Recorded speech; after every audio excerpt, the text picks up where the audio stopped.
Hello, everyone, and welcome to the first in a two-part series discussing optimizing landfill technologies for greater efficiencies. Thank you for being with us today. My name is Justin Stevenson. I'll be acting as the moderator today. I'm a project manager with SCS, and I spent the last almost 10 years designing and operating landfill gas collection and control systems. So today, Melissa Russo and Chris Carver with SCS RMC will be showing us how drones and GIS technologies can be leveraged to collect and manage the data that ultimately tells us how we can best operate the landfills that we work on every day. So from landfill owners to operators, compliance managers, design engineers, and O&M technicians, everyone can really benefit from the technologies that we're presenting and discussing today. I know as an industry, we collect an immense amount of data for all the sites that we work on. And with all the information that's available to us, it can be hard to kind of stand back and take a holistic view of what the data is telling us so we can actually make informed decision and take action to where it's needed and ultimately save ourselves some time and budget. I know as a design engineer, I personally benefited from the use of these technologies, and I feel that I'm able to deliver a more comprehensive and better design because of it. So let's jump in and talk to Melissa and Chris. So Melissa Russo is the business manager for SCS's Remote Monitoring and Control Group, RMC. And Mel is the lead manager for RMC's Drone and GIS division. Mel, can you give us a little bit more about your background? Sure. Thanks, Justin. I'm so happy to be here. Thanks to everyone for joining us today. As Justin mentioned, I'm Melissa Russo. I've been with SCS for 15 years, and I'm a business manager for RMC, leading the development and expansion of our drone and GIS division. I've had my FAA drone pilot license for 5 years and have flown numerous sites nationwide and internationally. For those of you who sat in on my previous client webinar, I look forward to sharing with you some new features and efficiencies to our drones and GIS services specific to gas and liquids. Thanks, Mel. I'm Chris Carver is a control specialist with the RMC GIS team. And as Chris will show us, he helps to collect and manage all the data that we used or using a GIS platform and develop methods to visualize and turn that data into actionable items. So Chris, can you give us a little bit more about your background? Yeah, thanks, Justin. Thanks for everybody for being here. My name is Chris Carver. I'm in my 18th year of service with SCS.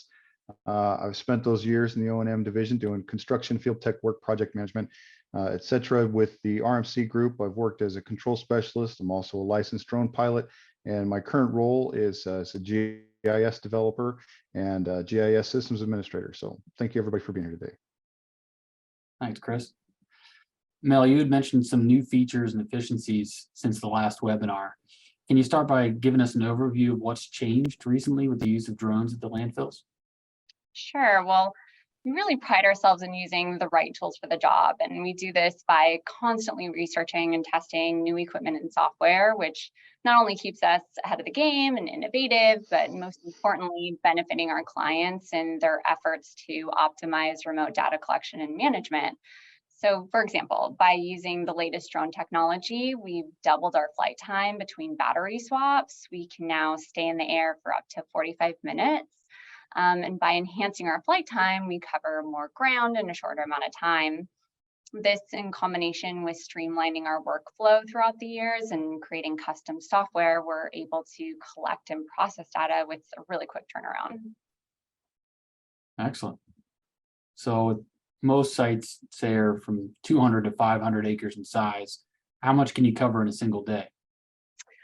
We're up to 600 acres in a day, so pending agreeable weather, we're in and out in a day on any landfill. We're able to do this with a combination of longer battery life and by flying the sites autonomously, meaning we can set specific flight parameters and the drone will perform the inspection on its own.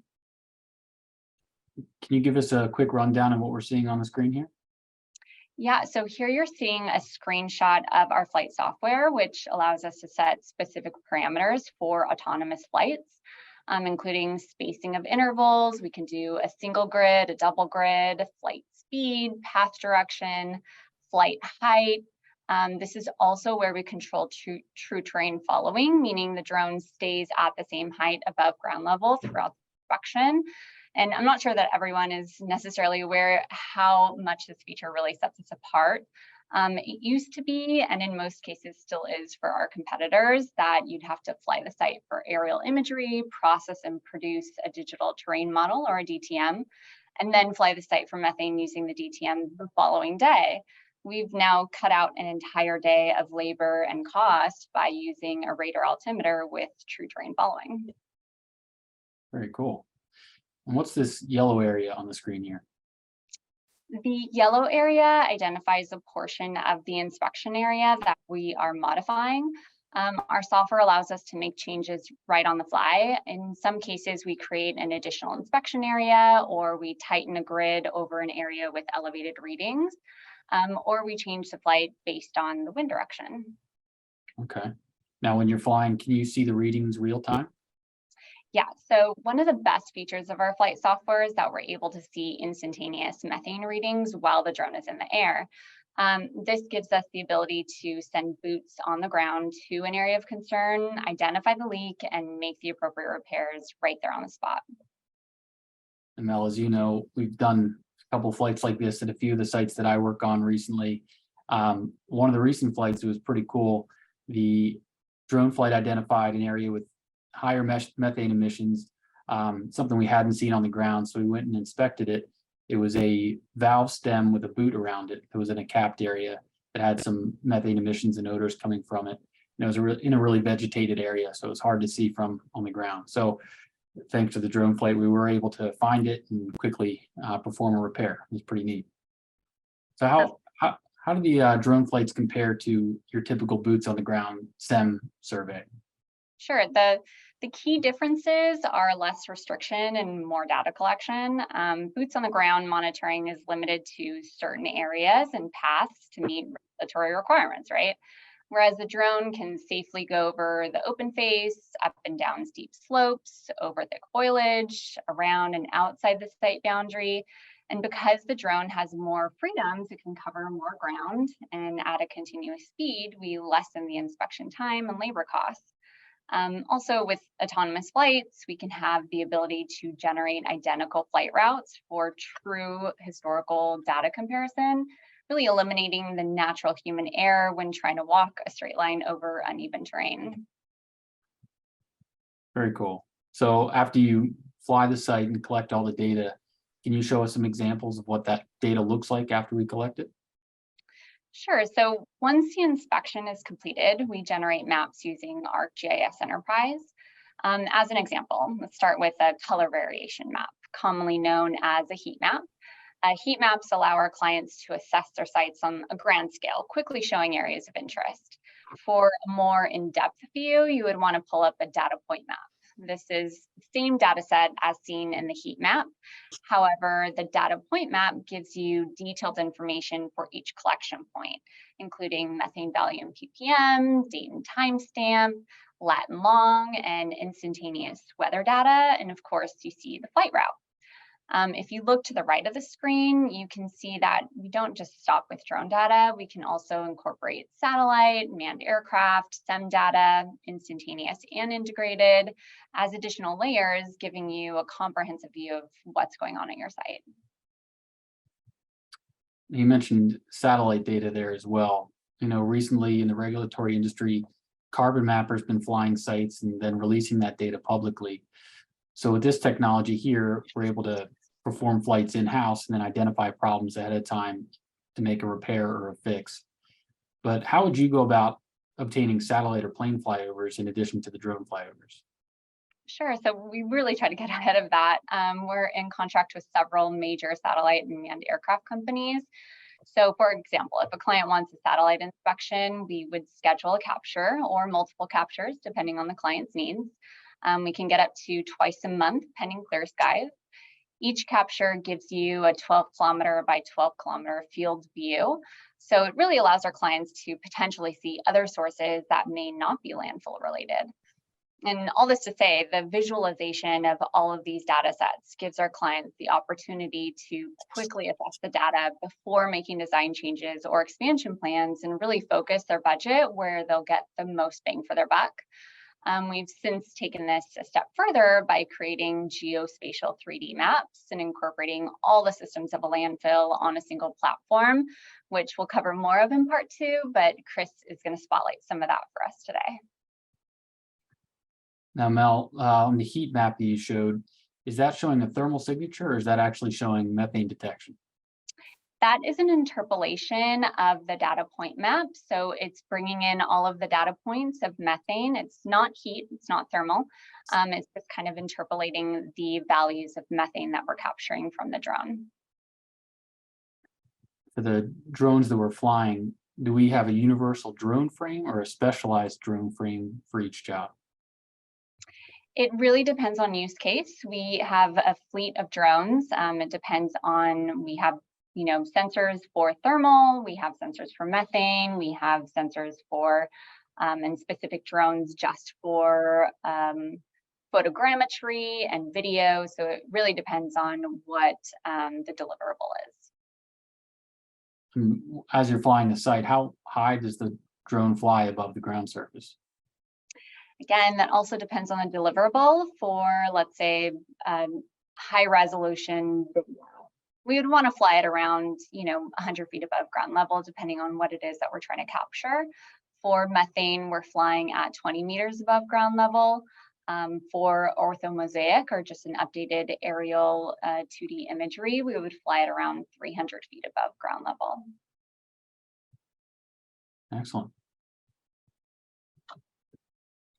Chris, can you give us a tour of some of the geospatial maps that Mel was mentioning? Yeah, absolutely. So to start off with the drone data, we've got a couple of tools at our disposal. One of those is the ability to create some 3D geospatial maps. This is a representation of one of those maps, and you can see there's a couple of different things going on. And I'll explain those as we get forward, but just kind of a neat little picture, right? So Mel tipped on the 2D heat maps earlier. So one thing that we can do is we can take that data from the 2D heat map and then we can turn it into a 3D visualization. So what you're looking at on this screen is you've got on the left-hand side is the 2D heat map. In the center of the screen, we've taken that same spot and turned it into a 3D visualization using spherical objects who represent the readings. The cool thing about this feature here with the spherical readings is you'll notice that each one of those readings sit above ground level, and that's an actual indicator of the drone height during the flight. So the different colors represent the intensity of the methane readings. A lighter color in a smaller sphere means a lower value in the reading, and a darker color in a larger sphere represents a higher value. Then in the image on the right, we've got that same area depicted with 3D columns instead. The main difference between the columns and the sphere, aside from the shape, obviously, the columns are stuck to the ground. A lot of clients and folks find this a little more intuitive in that it's a little bit easier to see the direct area that's affected. But the symbology is the same way, where the lighter color and the smaller the object represents a smaller reading, and then the darker color and larger object represents a higher value. So Chris, in addition to all this data that we're getting from the drone flights, the operations teams that are on sites every day are collecting tons of other data, just day to day from the landfill. Can you show us how you've been working to manage the collection of that data? Yeah, absolutely.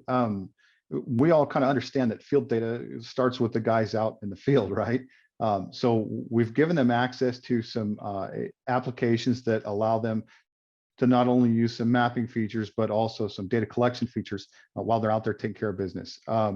So for the supervisor that's seeing how all that stuff works, the guys out in the field can collect the data, update maps, etc. And as they do it, that information comes into them real time. The supervisor will look at a dashboard like this one, and he'll pinpoint spots on this map as he selects a point. We can get a little pop-up on there. We've got some customization going in this dashboard that gives us an idea of what's happening out in the field as the guys are collecting data.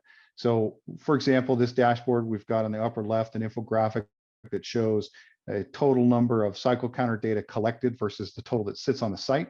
We've got the same thing for liquid levels just below that. Along the bottom row, we've got some numerical indicators that show how many points of a total number of points need to be monitored, or there's maintenance issues that need to be addressed, how many points are not monitored, how many points are left to be monitored. On the right-hand side, we've got a pump service infographic, and this is point specific. So when you click on a point in the map, this information on the pump service graph there, or infographic, will populate based on the point you've selected. It shows you how many times your guys have serviced that particular point. So if they've pulled the pump once in that given month, it'll show one color. If they've pulled it several times in a given month, it'll show another color. And that enables the user to really quickly identify how many times I've been to this point, how many times my guys have worked on it, how much time they're spending on it, and it can help me to make a decision on what to do with it next if we're seeing a lot of service records. We've got another graphic that indicates the height of a leachate tank level, just so that we can compare it to data that we're collecting in the field. Yeah, Chris, one comment we get a lot from clients, at least operationally on the landfill gas side of things, is that they're spending a lot of money just managing liquids, managing pumps, pump operation, pump maintenance. So having all these tools available to tell you how much time you're actually spending and where the real priorities are is a big help. I know one question I get asked a lot, a seemingly simple question, is, hey, I've got 5 more pumps, where should I go install them? And there's a lot of information that goes into that answer, right? So which wells have air and force main available?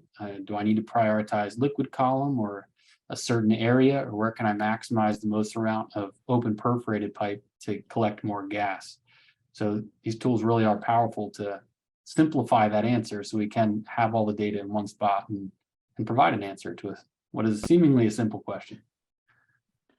Right, and it's through that kind of understanding that all of this stuff that we've developed here is completely customizable. And to that point, this dashboard that we're looking at is a direct result of needing to know those liquid level conditions across a project. So this map features all of the different wells in a given project, and you'll notice that there's some little blue and white rings around each point. Those rings represent the height of the liquid column in the well, and then the white portion of it represents the open and available perforation for gas extraction. So the supervisor or client can look at this and really at a glance understand how many wells are watered in and to what point.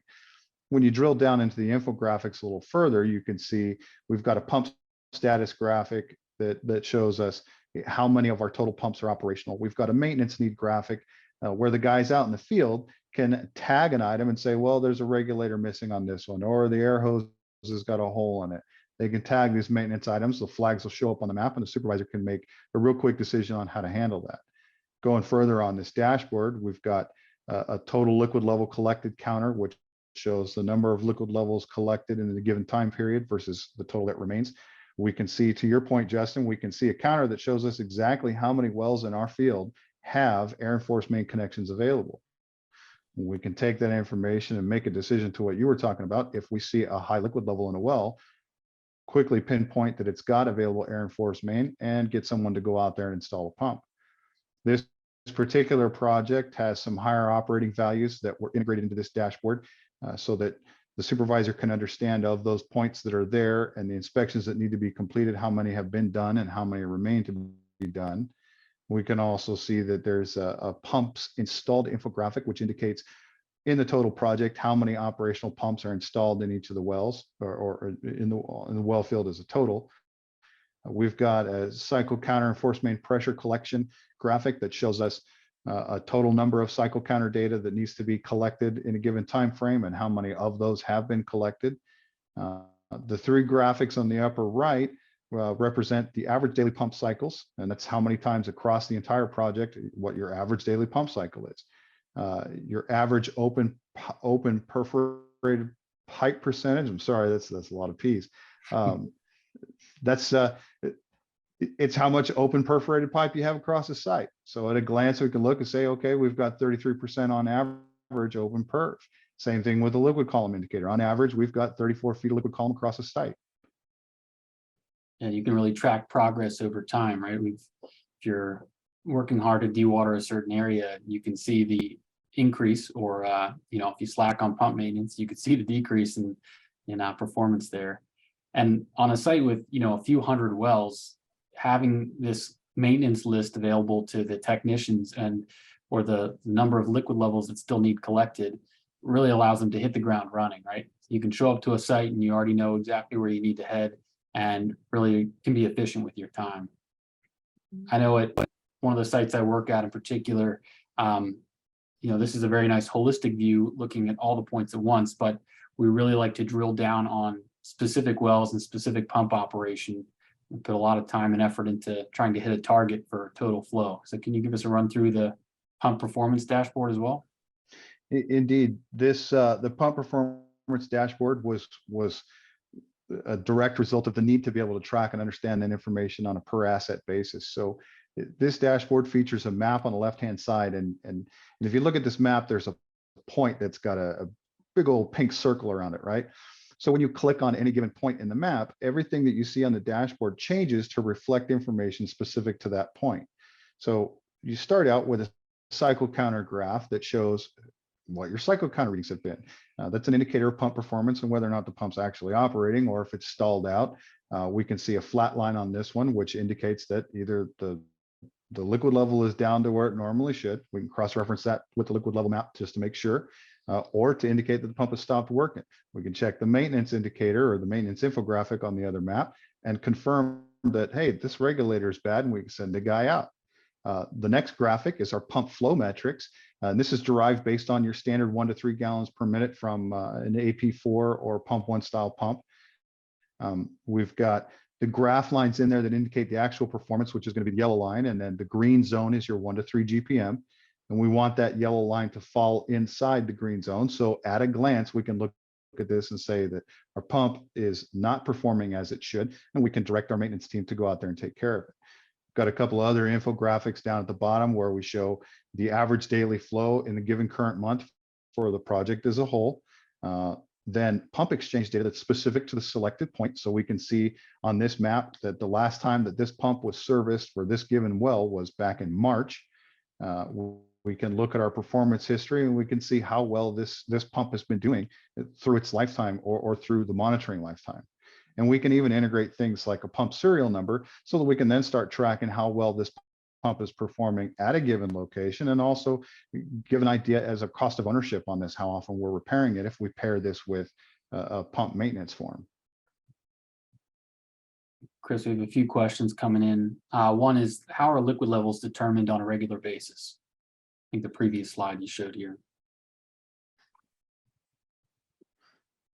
So these liquid levels are the data is collected from whomever's out in the field. The technician goes out with his mobile device, whether it's a tablet or smartphone. He enters the data on the form, and within just a couple of minutes of him submitting that data in the field, it's available to the supervisor or person who's looking at this dashboard. Does that answer the question, I hope?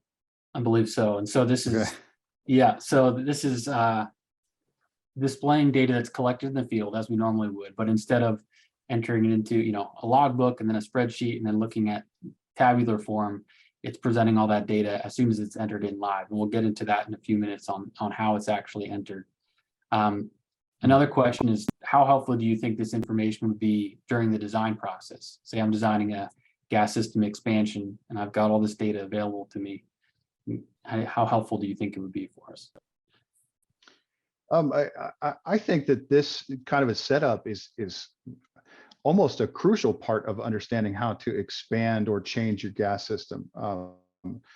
Just looking at the map itself, you could see that there are a couple of open areas where maybe extraction is not the greatest, or where we've got some liquid issues that need to be addressed. That can help us, look at installing, maybe we do some type of horizontal collector on the edge of a slope that's having issues. We do a leachate riser or something like that.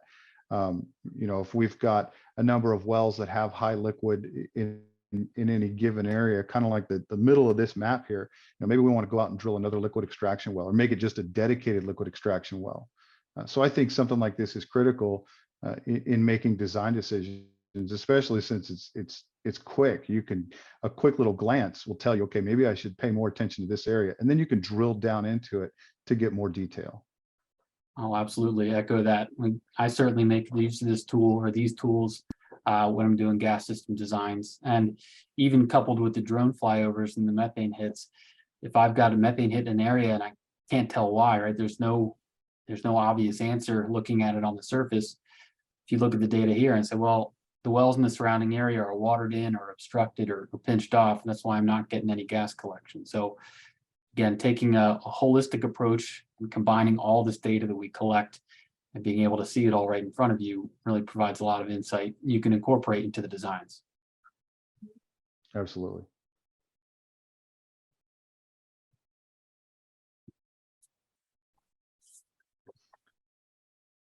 So this tool that we're looking at, this is, if anyone out there is a gamer, you will be familiar with the term Unity. So Unity is a game engine, and we've turned it into a 3D visualization tool for our well fields. And it gives us the ability to have kind of this X-ray view of what's happening in our landfill. So just to kind of describe the scene here, what you're seeing is a cutaway surface of a landfill, and then all those little spike spots are actually wells. So the color variants tell us some information about what's happening. I'll explain what they are. So you got the bottom orange part in the cutaway, and that represents your silt layer. The green portion of the cutaway represents your open perforated pipe. Then you've got a gray cutaway, which is just below grade solid pipe. And then that on the wells, the very top little black part, that's the above grade solid pipe, right?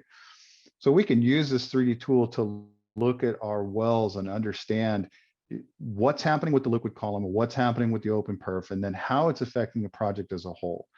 The tool's got some cool little things that go along with it. On the left-hand side, we've got a slider tool that in this particular view will spin that slice around and give you a 360-degree view of the entire field. And then we can change it into a top-down version where that slider will then peel away the layers so that you can kind of see a bleed-through effect and where you might have some liquid lensing. The slider on the bottom represents time, so we can move that one back and forth and see the changes in the landfill over time. We can enable or disable any of these layers, and it is a really cool tool. I like using this one because it gives you that in-depth look at your well field that you wouldn't otherwise see. I really do like this tool, and it's neat. You know, you can fly the site with a drone and you get your updated topo, which would be used to build this kind of 3D view.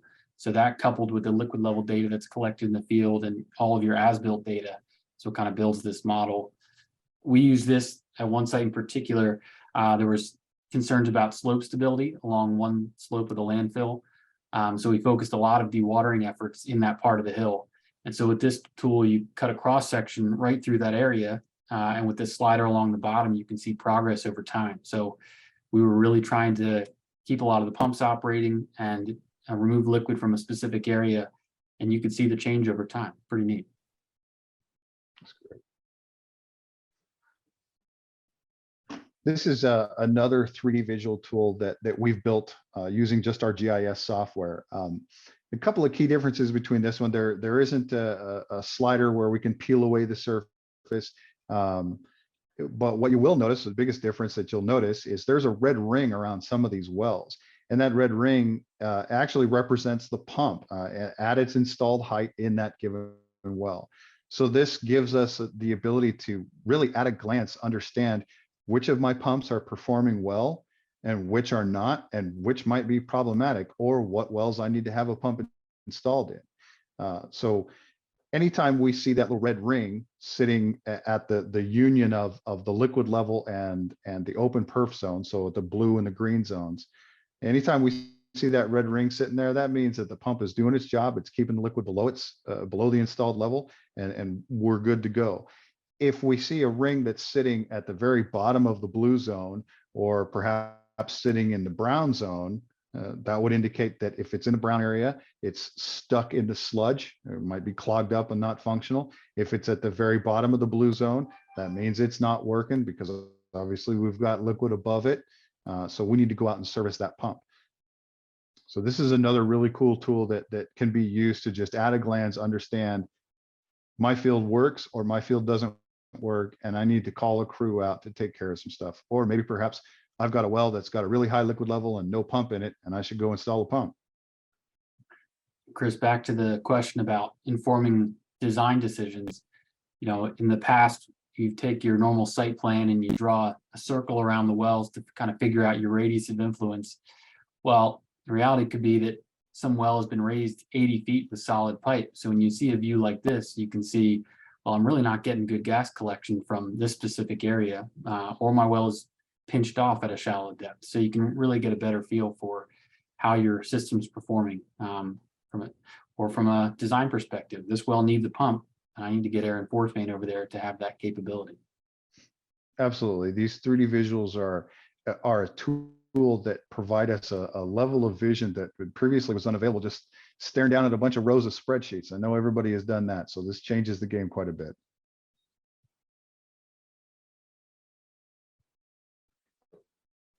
So they're really powerful tools you've been showing us to evaluate all the data that's collected. We've had some questions in about how that data actually gets collected. So can you show us what it looks like from an O&M technician's point of view that's actually going out and collecting and entering in that data?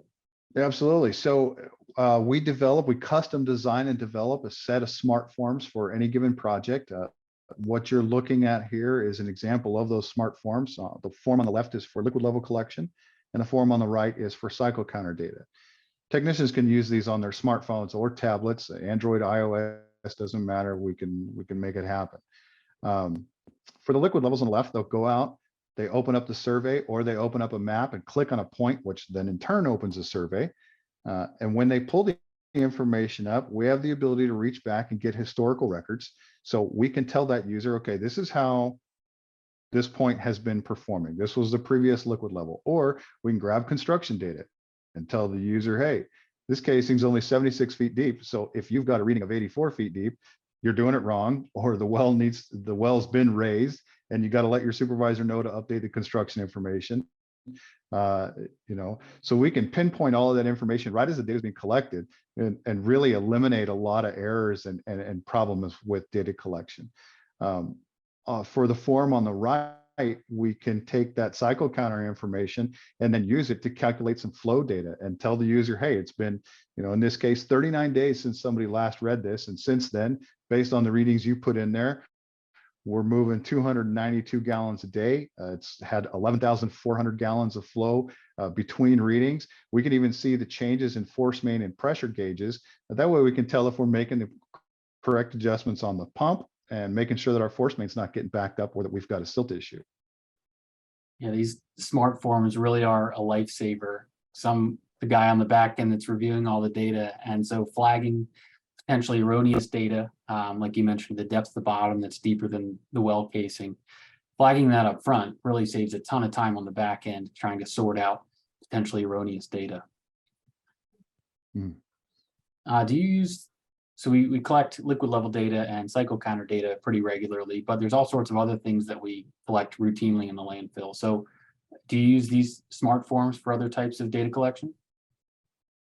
Oh, for sure. We have several clients who have asked us to transform other paper forms, such as site operation inspection and flare maintenance, to electronic surveys that are accessible on their mobile device.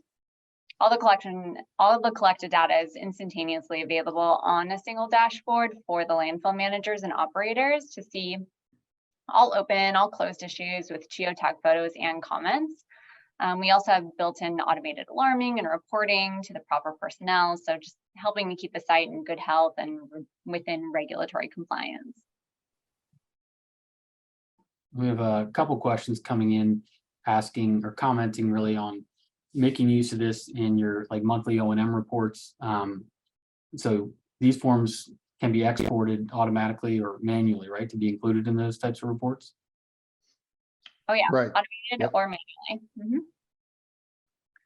There's a few questions and comments coming in, so we'll start to work through those as well.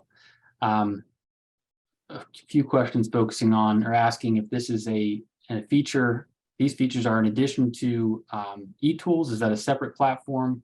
Is this site specific? How does that set up if someone was interested in obtaining this for their site? This is separate from eTools. It's available on SCS. So if anyone has any questions, feel free to reach out to either Chris or myself, and we'll be able to help you with that.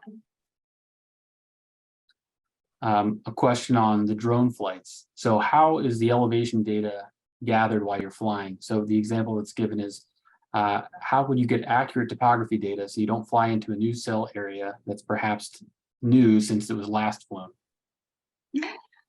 Well, that's kind of going back to the true terrain following. This is why we use the radar altimeter.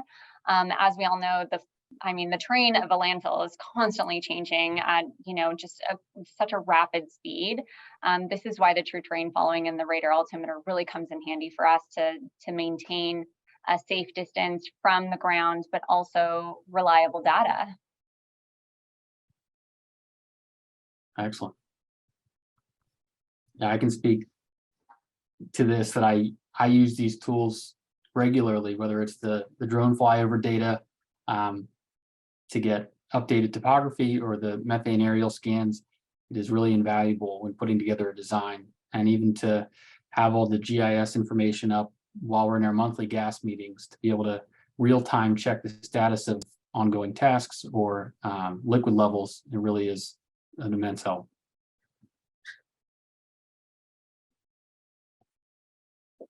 We have a comment here back to the liquid level, the cross sections, kind of showing the 3D views.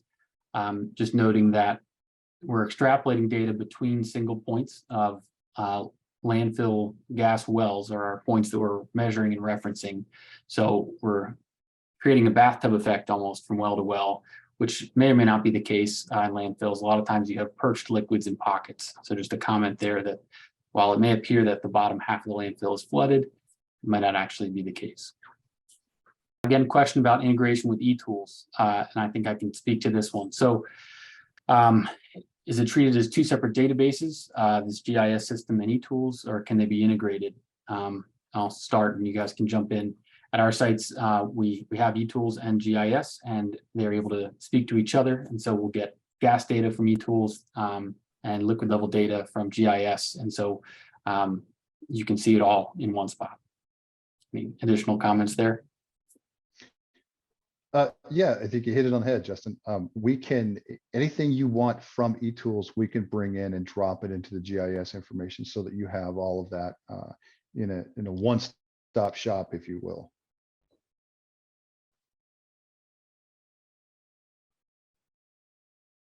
Another question on the drone flights, I believe.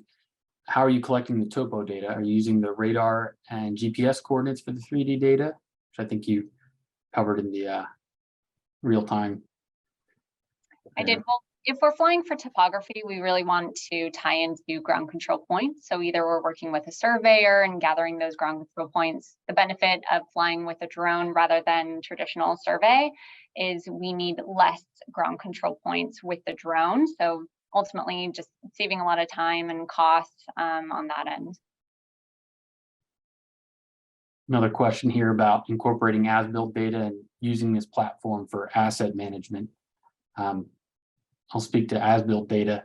We've got, as new wells are drilled and we add features to the gas collection and control system, that as-built data gets uploaded. And so that's where the continuous monitoring gets, I guess, compared to the as-built data. And that's how we calculate open perforated pipe or length of solid pipe and so on. But how about asset management?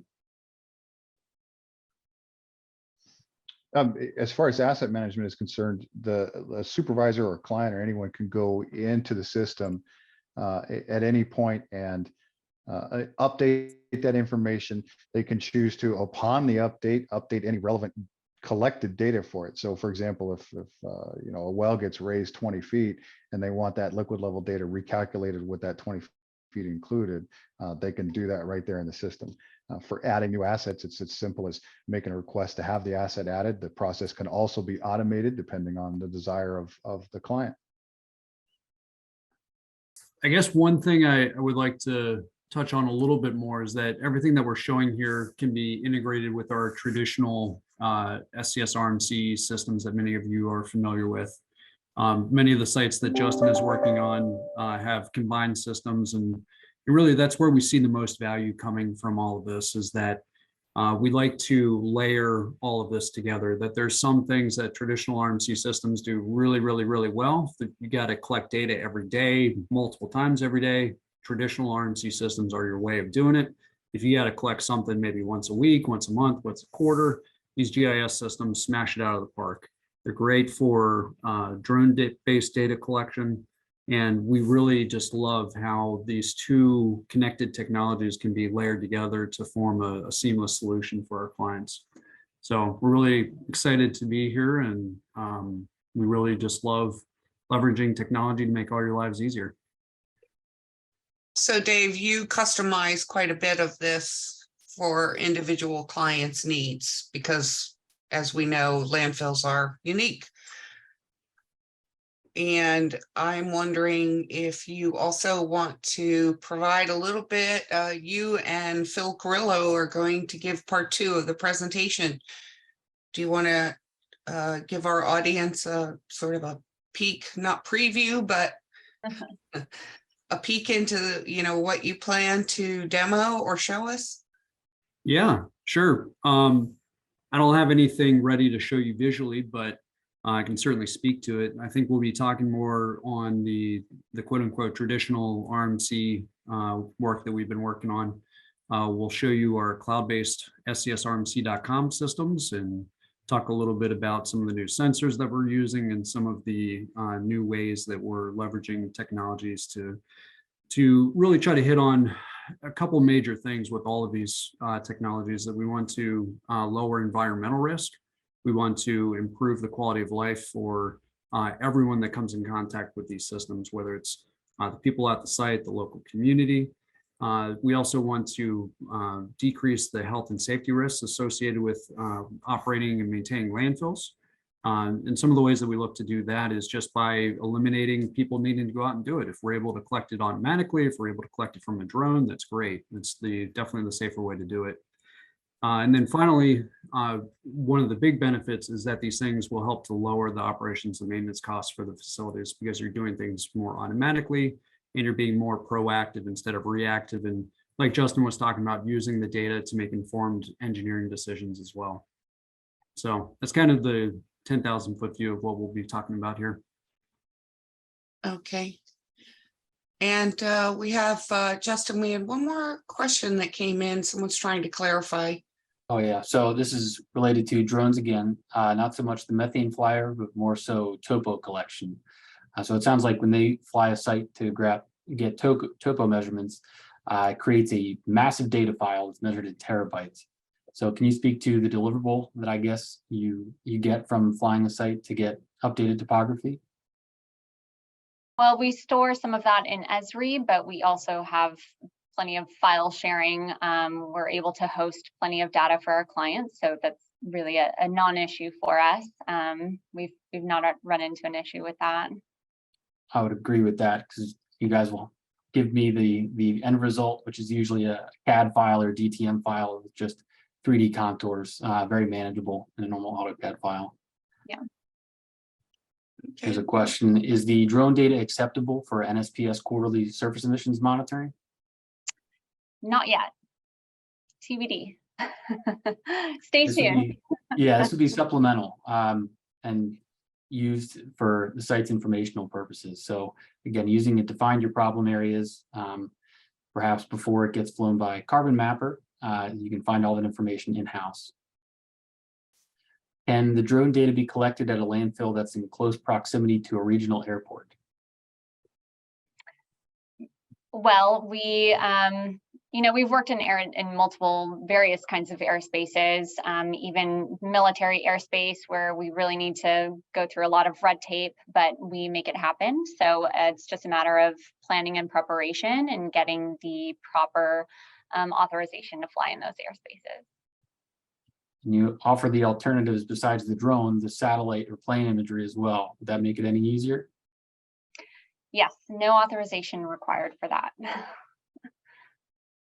If liquid data is collected in the field, can that be added to eTools instead of being in a separate database related to drone flyovers?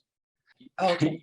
eTools, so the visualizations that were shared regarding the liquid levels do not come from the drones. That comes from field collected data, like we normally do. You take a depth to liquid reading and a depth to bottom reading in a well. So that information can be uploaded to eTools, but all of the visual graphics and things that we've shown is specifically related to GIS. Now, touched on, the data that is in e-tools, the gas collection data, the liquid level data can be shared with GIS. They're kind of two separate sources there. So all the really cool visuals and things are specifically from GIS.